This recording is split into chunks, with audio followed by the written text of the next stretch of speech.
que quando Paulo fala do Espírito Santo, ele está falando da terceira pessoa da Trindade. Embora a metáfora que ele esteja usando aqui, enchei-vos do Espírito, possa sugerir que o Espírito Santo é um líquido celestial e que nós somos grandes reservatórios dentro dos quais Deus derrama esse líquido que é o Espírito Santo, ele na verdade é visto, é entendido e crido como um ser pessoal. O Espírito Santo é pessoal. Ele não é um líquido, não é um gás, não é uma força que vem de Deus, mas ele é a terceira pessoa da Trindade.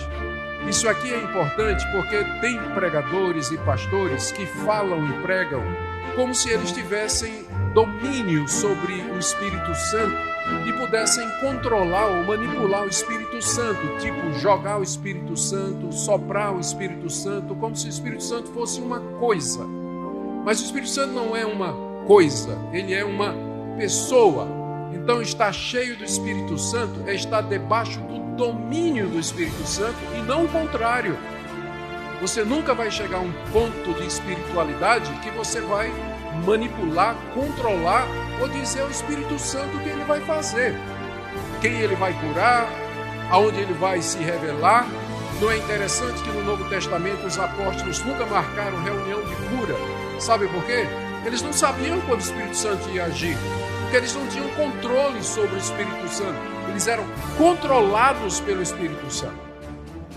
Segunda observação aqui é que quando Paulo diz enchei-vos do Espírito, ele está falando da terceira pessoa da Trindade, ele não colocou aqui o adjetivo santo, que é o adjetivo que caracteriza o Espírito e o faz diferente dos demais espíritos.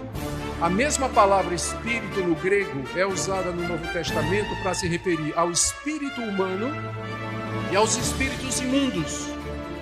O que faz a distinção do Espírito de Deus em relação a esses dois é o apelativo Santo. Esse é o nome dele, Espírito Santo, em distinção aos espíritos imundos e ao espírito pecaminoso do ser humano.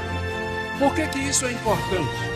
Porque quando Paulo fala enchei-vos do Espírito Santo, já se pode depreender, já se pode inferir que o primeiro efeito de alguém que está sob o controle do Espírito será santidade. Por isso é a primeira e mais importante característica que nós devemos procurar no que diz respeito ao poder e à ação do Espírito Santo em nós, é a santidade, porque ele é o Espírito Santo.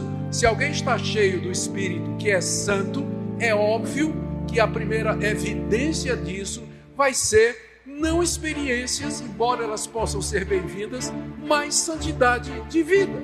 No casamento, nas relações sociais, como nós vamos ver aqui, na criação de filhos, na relação marido e mulher e assim por diante.